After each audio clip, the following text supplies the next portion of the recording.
to welcome you to another episode of Mission Matters. My name is Adam Torres, and I'm so proud and excited to say I'm at the 95th Annual Texas FFA Convention in Dallas, Texas. And today my guest is Cleo Franklin. He is an author, he is a speaker, he is an entrepreneur, and so much more.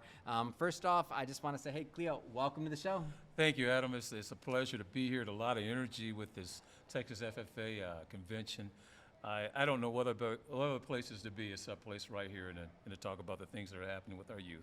Oh, man. Well, we're glad to finally have you on the show. I've been looking forward to this for a long time. For anybody that hasn't caught it yet, hey, pick up a copy. We just released it, Volume 1 of our Texas Leaders Edition for Mission Matters. So Cleo is one of those featured authors. And I guess before we get into the books, because we have some more books to talk about too. Cleo's an author multiple times, so hold a couple more of these and we'll get into these, of course. And he's got another book, I believe you told me, coming out pretty soon as well. So we'll get into this. Yes. But before we do, Texas FFA, right? Like where did you first discover, or like how did this come across your path? You know, back in 2011 when I started at Mahindra, and that's Mahindra Americas, which is an agricultural company here. Aaron Alejandro, the foundation director, contacted me, and of course to expand our sponsorship. Yeah. And immediately I was engaged because I think agriculture affects all of us in so many different ways, and we built a relationship. So I joined the Texas FFA Foundation Board in 2012 and proud member to this very day. Oh, so man. that's where it began. Wow, what a story. Yeah, Aaron, for everybody that's watching this show for a long time, you'll know I talk about him all the time, but Growing Our Future podcast, go check it out. If you haven't checked it out yet, that Aaron Alejandro brings these amazing guests on there, and that's a Texas FFA Foundation show. So just had to give a little plug there. Yeah, absolutely. So let's talk a little bit more about you. So how did you get started on your path and really as an entrepreneur? Well, I believe probably the biggest thing that happened for me is growing up in Chicago. My parents, by the way, both grew up in agriculture. My mother grew up on a farm in southeast Missouri, and that's Wardell, Hayti, Missouri area. And my father grew up on a farm in Casco, Arkansas, just north of Stuttgart. But they had this entrepreneurial spirit, and they brought it to our family. So when they decided they didn't want to farm, they came to Chicago and pursued careers. But they instilled within each one of our family members the resourcefulness, the ability to go out and to create opportunities. And so I think this entrepreneurial vein, more or less the DNA, is just part of who I am and what my family is all about. And it extends to this very day to the things that I'm involved in. So I believe that some of these future leaders, the FFA members that watch this, that are just getting involved, some of them might have that entrepreneurial itch. They may want to start something. What kind of things would you tell that young entrepreneur that's just getting started? That's a great question. One of the things that I would tell a young individual today is, first of all, what is it that you love to do? What is it that you're interested in? And based on the things that you like, companies, the businesses that you enjoy, look for a need in the marketplace amongst your friends, amongst your network that isn't being provided, and seek that out. And try to figure out, how can I fulfill this need, or an existing product or service, how can I add value, and tinker with that, and go out and test yourself. Because I don't think we can wait for opportunities. You have to create opportunities, and entrepreneurs are creative. They're very creative at solving problems and creating, I want to say, new products and services, but looking at things that are not being provided or that are being provided and adding value to it. Yeah, and you don't know this, Cleo, but that's how Mission Matters was started. And this is the thing, I just came out with another book, and in that book I talk about being an accidental entrepreneur. Yeah. Sometimes like that idea finds you, and it's like whether or not you're going to say yes or no to that Yeah. idea. So the very first book that we did like this, so the very first Mission Matters book wasn't my idea. It was friends in my network and circle. I was a financial advisor managing money at the time, and I wrote my own book, so it was myself, but I didn't even know what an anthology was other than I'd read Chicken Soup for the Soul growing up. Good book. And absolutely. And others were asking me, they say, hey, Adam, can you help me publish a book? Can we come together? Can we do something? And I'm like, no, I don't have time to, I'll manage your money, but I can't help you write a book. I don't know anything about it. Right. And they're like, well, you're pretty, so I'm like, no, but then it kept happening. Like God was just doing what he does. And he's like, I'm like, okay, I heard you. The third came, I'm in. Okay, so let me figure this out. And that's really how it all started, was serving a need that was in that community of my sphere of influence, and just really saying yes. Yeah. Yeah, I think what you just said, being an accidental entrepreneur, I think opportunities are out there in abundance. Yeah. The question is are we willing to take that opportunity to make something out of it? And, whether or not, maybe have a little trepidation or some fear. I think A lot of my part, I wasn't cut for it. I didn't say. I was like, everybody thought I was crazy, and I'm like, maybe a little for doing it, but sometimes being a little bit off kilter, a little bit crazy, really is the catalyst to success, because it really drives you to do things differently, to think differently, and to go out and pursue. But you can't have unless you do. Yeah. And you know what? You miss 100% of the shots you don't take. So go out there and try. Let's talk books. Yeah. When did this idea of, we'll get into ours a little later, but just in general, you're an author multiple times and working on another book. When Yes. did this idea of books come to you? I growing up, I would say this, the library was one of my favorite places. My mother would take all 9 of her children to the library on the weekends, and the Tallman Branch Library in the west side of the city of Chicago. It was a magical place for me. It was a place where you can discover new opportunities through stories and lose yourself and immerse yourself in books. So I love reading. I love books across all different categories and genres. So that really was the bug for me. Writing became next. Oh, wow. Did you know so even early on, did you know you would be an author? I knew I would be an author. Did you know authors growing up, or was it like? I didn't know authors, but I knew books. Yeah. And so books were so energizing for me. And, and throughout my business career, I always wanted to do one thing. I said, I want to write a leadership book that really intertwined personal and professional. Values, because I don't think you can separate personal and professional. I think what we do at home is probably what we're going to do at work. Yeah. But also take a look at the things that matter from an experience and the things that influence you, but more importantly, put it in a way where anyone can read it, absorb it, digest it, and take it forward. So my leadership books are pretty straightforward. Whether you're an aspiring leader or if you're long in the tooth and forgot a few things, you can remember. But I think they really have these universal truths that are tried, true, and tested. And you know what? I'm proud of it. Yeah. So let's go through a little bit of your work here today. So I want to talk about multiple. Which one do you want to start with? Let's start with the first one. All right. Coffee with Cleo. And Coffee with Cleo came out during the pandemic. Oh, wow. But it was a 7-year odyssey for me, journey. And this book in particular, I took over time, just these lessons learned. I'm a big, continuous learner. And I love learning as much as I possibly can. And so over 7 years, I took the experiences from my 30-plus years in agriculture, traveling the world and working across different industries and segments within the ag business, and I applied them to stories. And so this book has 10 leadership stories. And the thing about it is this, I'm pretty vulnerable. I talk about failures because I think failure is your stair step to success.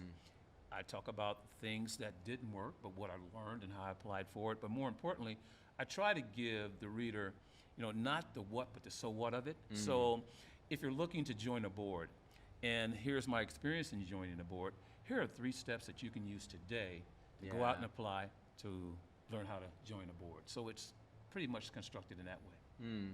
What are some of the things that you hope the reader will walk away with after they go through this? Because I know sometimes it's tricky to get somebody to read a Yeah. whole book nowadays. I mean, I'm a reader, like Right. you're a reader, and we do it. But like, what do you hope are some of the key takeaways or things they walk away with? Yeah, the takeaways is the one thing that in my books I try to give people I give them the formula, but I don't give them the answer because I want you to think. Yeah.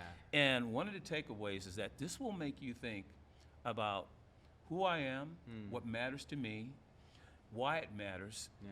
and what do I need to do in pursuing my mission both professionally and personally.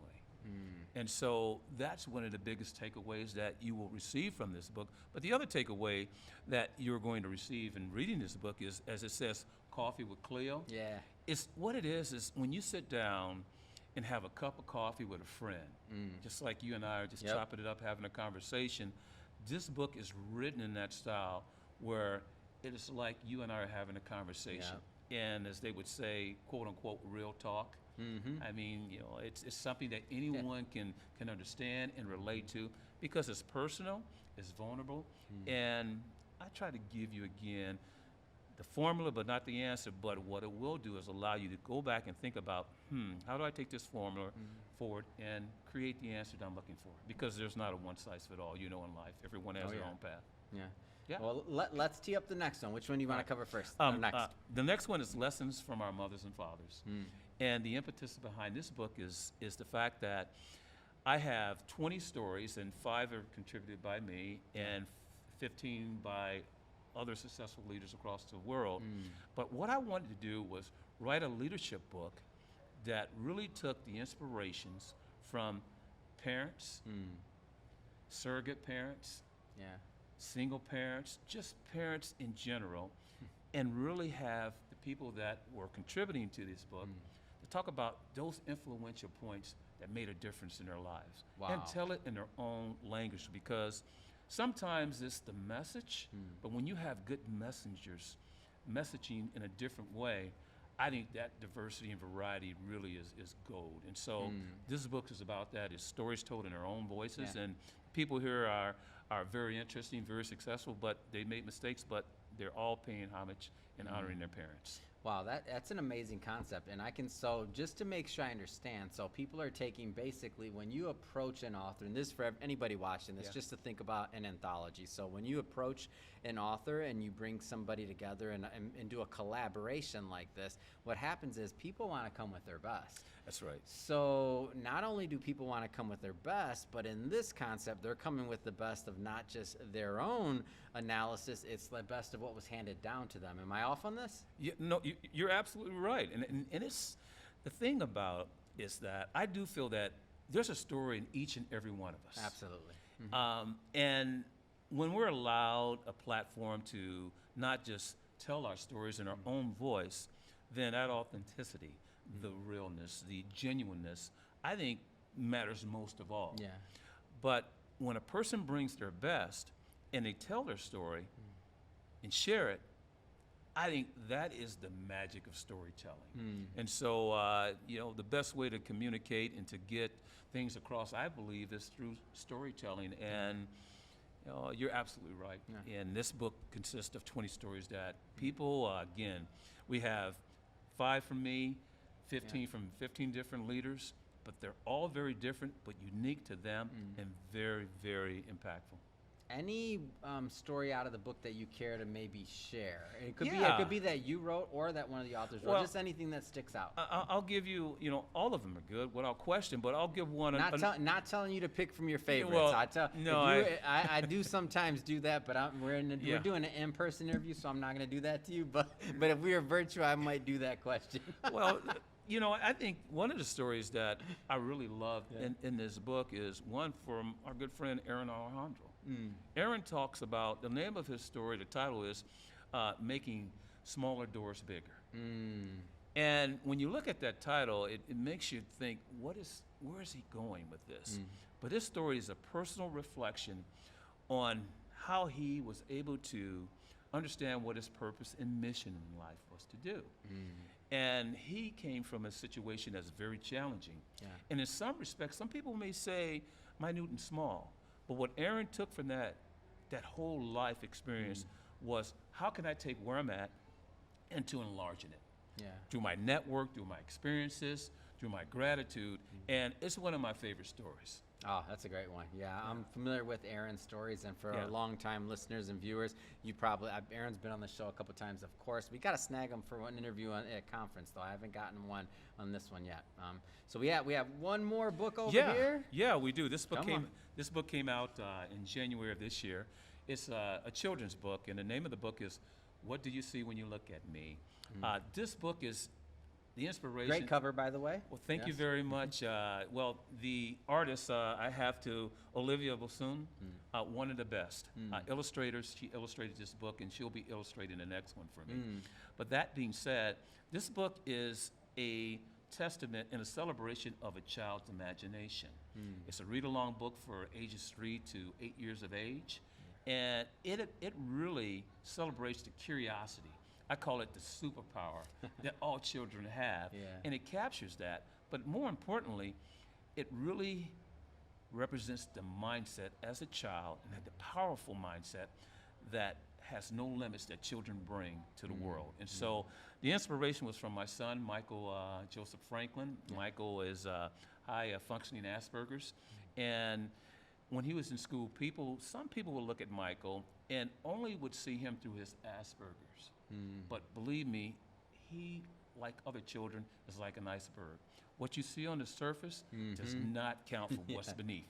And very talented voiceover actor today, thespian on the stage, and he has his own business. But what do you see when you look at me? It's not just on how people see you, but more importantly, how you see yourself and how you can really take it this way to expand horizons and opportunities for a child. And you only can be what you can imagine. So we open the doors for that. And I think I overheard you're working on another one. Did I hear that right? Yes, I am. Man, you're busy. Come on, Well, super author. Well, super author, I have to thank Lois Franklin for that. She does inspire me and put me to work, without question, my wonderful wife. But the next book is called Conversations with Cleo.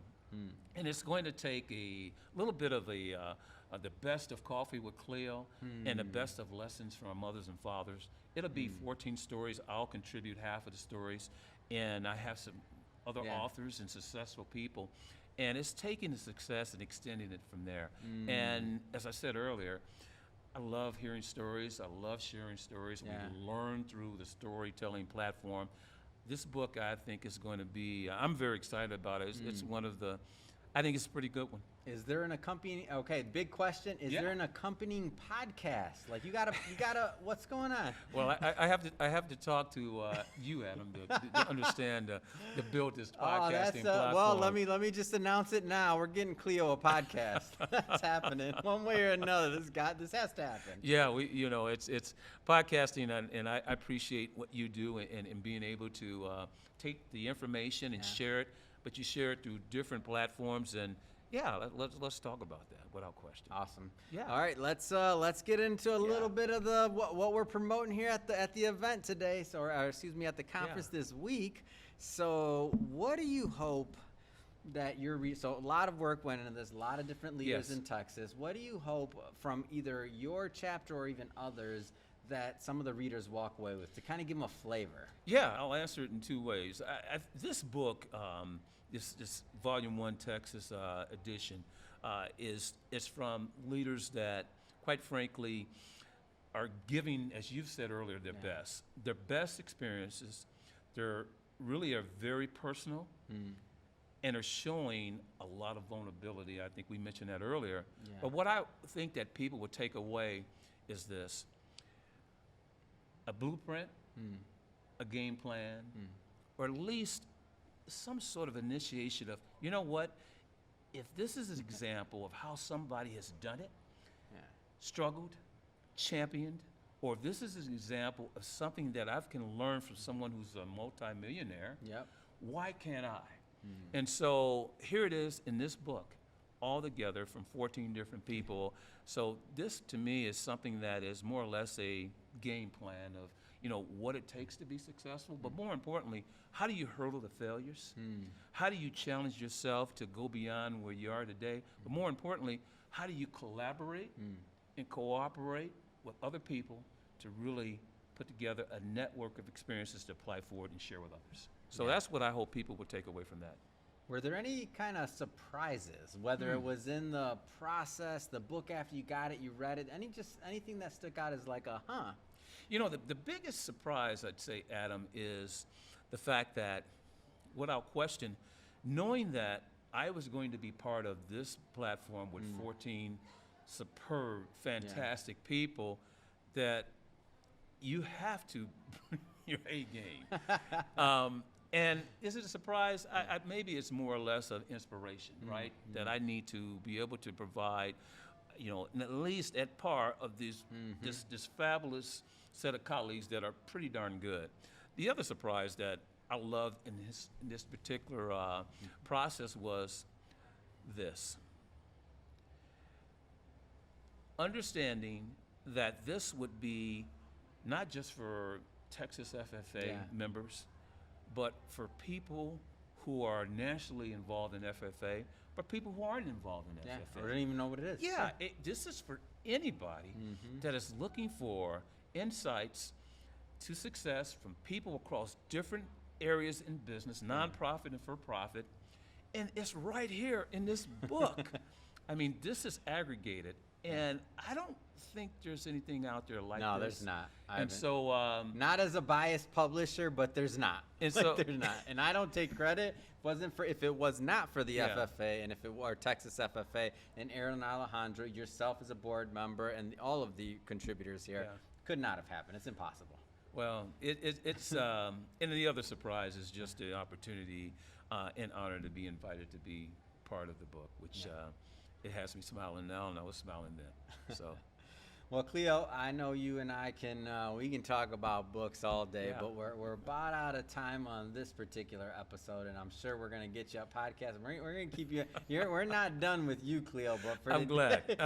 So that being said, if somebody's watching this or listening to this and they want to follow up and they want to learn more about your books, your brand overall, like what's the best way for people to connect? Yeah, there's two ways that you can find me. You can find me at www.coffeewithcleo.com or coffeewithcleo.com or Franklin S as in Sam, S as in Sam.com. That's Franklin S as in Sam, S as in Sam.com. You can find me there, and just Google me. I'm easy to find. Can't hide on the internet. And on LinkedIn, Cleo puts out great LinkedIn content. I suggest look him up and definitely connect there because he puts out great content. I watch his content. So again, thank you, Cleo, for coming on the show, and thank you for all you do. Appreciate it, Adam. Thanks so much.